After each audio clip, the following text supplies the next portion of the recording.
So I've worked at Samsung. I worked at a consultancy called Cooper. Now I'm helping Zappos envision their future. So I can answer a lot of those questions if you guys have in Q&A. But today, I'm going to be talking about my book.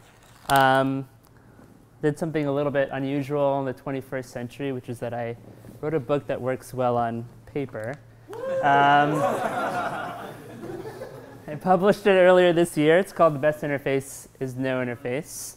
Does your book have an interface? Well, it depends how you define the term interface. I'm kind of using the abbreviated for graphical user interface, but technically I am interfacing with paper. So I am going to do a little bit of lecturing, a little bit of book reading, and I'm going to just start out with a little bit of the beginning of the book. Somewhere at some point in time, we fell in love. I really don't know when. Like all relationships, it seemed to happen in the blink of an eye. From the blur of whatever you were doing before to a passionate, unquestioning love for the modern, handsome, beautiful interface of the moment, apps. Maybe it was these gently whispered sweet nothings from all the way back in 2009. What's great about the iPhone is that if you want to check snow conditions on the mountain, there's an app for that. Forget that the National Ski and Snowboard Retailers Association reported that only 2.6% of Americans actually downhill ski, or that they did so only about 8 days a year when those nothings were first whispered. When we heard that siren song, nothing else mattered. Love and reason? Well, they're like oil and water. The commercial continued, our pulses quickened, and if you want to check exactly where you parked the car, don't tease me. We all know how to end that phrase, 6 beautiful trademarked words that may have unintentionally fenced in this generation's limitations on technological creativity. There's an app for that.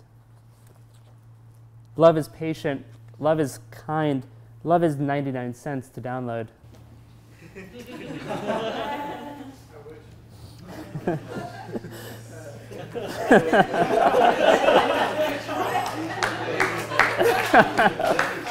They have a news source. Odds are they have a recent article, column, or perhaps an entire section devoted to swooning over the latest apps.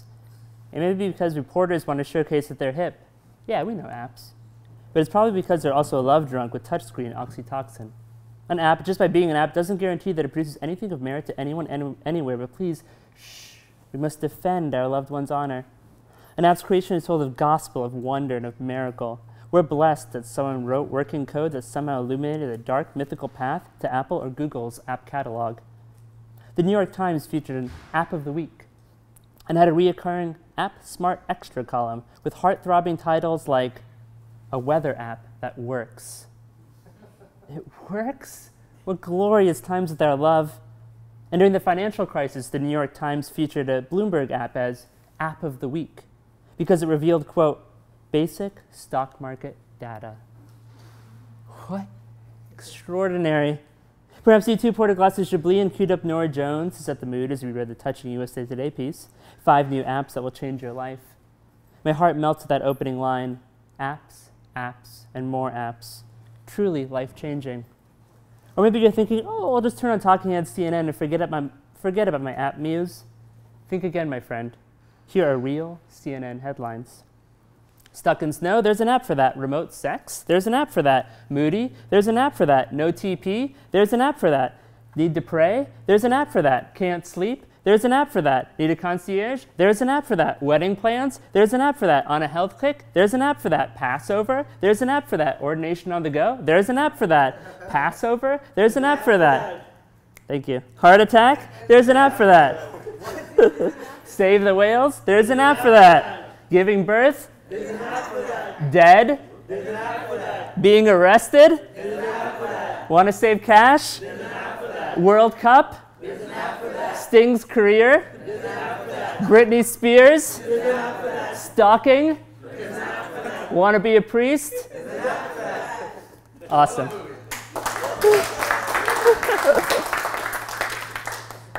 I want to start the lecture portion by looking at a picture of a toaster. This is a toaster from the late 1940s. At the time, we were obsessed with aerodynamic forms, fast-moving planes and trains and big cruise ships. So we took the toaster and we made it aerodynamic. When you look at everyday objects, they're reflections of our trends. At the time, in that late 1940s, when we were obsessed with these streamlined trains, we made streamlined irons. We took the shape of a cruise ship and we formed apartment complexes to look like that. That's no cruise ship.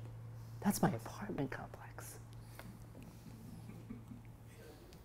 Today, we're obsessed with laptops and smartwatches and different gadgets, even failed technology like 3D television. So we make this. This is the #1 selling toothpaste in the United States. It's called Crest 3D Whitening. It's different than all the other toothpaste on the market because this one is 3D. This is one of the top-selling sunglasses on Amazon.com. It promises you HD vision. This is how a mattress company advertises for a mattress. Not with a picture of a mattress, but with a woman sleeping on top of a fully charged battery icon. Not to be left out, Doritos has started 3D printed potato chips. These are fun products to talk about, but I think they're reflections of what's going on. And one of the indicators of what people are studying, or where we're going, is to look at what people are studying, and we're seeing more and more people study things related to technology. Even well-rounded schools with a lot of history, like Stanford, which used to be known for its psychology program, is now known for its computer science program. At art schools across the country, there are interaction design programs popping up and gaining a lot of enthusiasm. There's all this excitement, there's all this momentum, there's all this talent brewing here and out in the world. But so often we do something unfortunate. We set sort of a low bar of what we can actually achieve. We use sort of old, outdated methodologies to solve problems in technology because no matter what the problem, so often we have the same answer.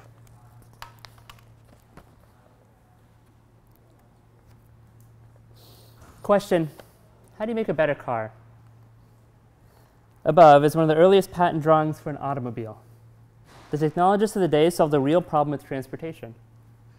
And as a result, the car changed the way we live, the way our cities are built, who and what we can see and when and where we can see them. So today, utilizing the amazing technological progress we made in the over 100 years since, what have modern technologies used to improve the car? Answer? Slap an interface on it. Who needs to look at the road while driving? Leaning over to touch a screen is so much more fun. Tesla is one of the most innovative companies in the world. That's why they've got a 17-inch touchscreen center console. Sure, there are some haters. Some lost soul at The Verge wrote, "I don't want a web browser in my car. More importantly, I don't want the drivers around me to have one." But consider scroll bars in your center console. I know. Amazing.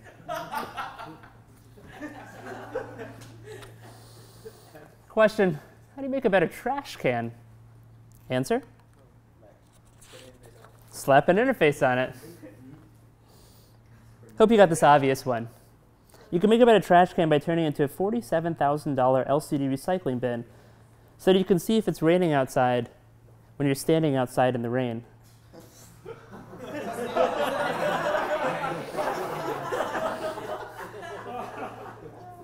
100 of these incredible bins were installed in London just before the 2012 Olympic Games to help the city show off its futuristic wonders. And why not? Screens are so futuristic. Question, how do you make a better restaurant? Answer? Slap an interface on it. Customer service saviors like Chili's and Applebee's have installed these kinds of touchscreen ordering systems in thousands of restaurants across the country to replace frightening conversations with another person. A Chili's senior vice president once told the Wall Street Journal that the interfaces get people to buy more stuff, like coffee and desserts that flash on the screen. That's obviously a great thing for America's diet. And since I'm basically just staring at my phone the whole time while dining with my friends anyways, what's the harm with another screen on the table?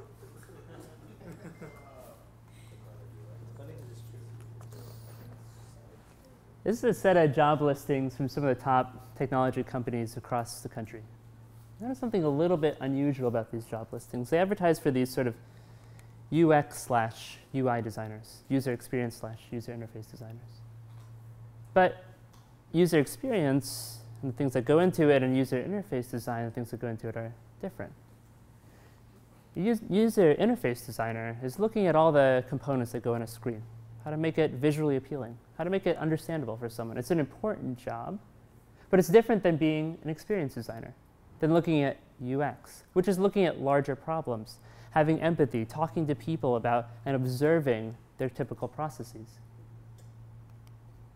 But when you confuse the two, when you say solving problems is your job and building screens is your job, it becomes your job to solve problems with screens. But good experience design, good UX, isn't just a set of good screens. It's a good experience. There's a lot of confusion about the purpose of design and technology today. Part of it is because we use a lot of poor metrics to evaluate if a design is good or bad. We think about things like how many clicks, how addicted do we get someone to something, how hooked do we get someone to something, instead of the real things that design is about, which is about elegance and efficiency and building customer loyalty, delivering and creating that great experience. Earlier this year, The Verge published a piece called The Engineers of Addiction.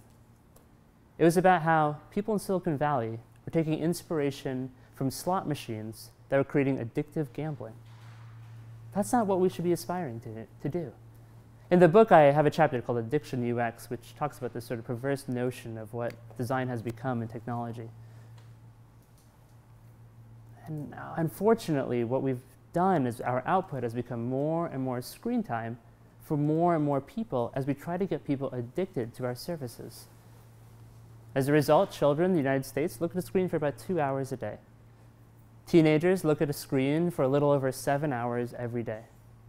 Keep in mind, they're in school. Then there's adults. We look at screens about a little over 8 hours a day. Of course, there's consequences to all this screen-based thinking. We're constantly distracted from our friends and family. The CDC estimates that 1,000 people every day in the United States get into a car accident because they're distracted by the screens in their car. The color temperature of our screens is created to mimic midday. We do that to produce these deep blacks and bright whites. But when we mimic midday color temperatures on our screen, and we look at them at night, it's been scientifically proven to throw off our circadian rhythm and ruin our sleep cycles. Earlier this year, WNYC, the nation's largest public radio affiliate in New York City, had a series called Bored and Brilliant. It was about how there are studies out there that show our times in which we're most bored are the times in which we have our most creative thoughts, our most original thoughts. With all these startups trying to solve for micro-boredom, and all these companies trying to figure out how they can get more and more into our lives, we are less creative as a nation. And don't get me wrong, there are good things about screens. These slides wouldn't exist if it wasn't for screens. You might not be here if you didn't hear about the information for this talk and arrive here. But I think thinking about how computing has changed and thinking about how technology has changed, we can shift the way we make it. We can reduce the amount of screen time that's necessary for a lot of the products and services that we create. I mean, it wasn't that long ago that our lives were filled with paper. And there are people at the time who dreamed of a paperless world. Now, instead, our lives are filled with screens. And I think we should dream of a screenless world.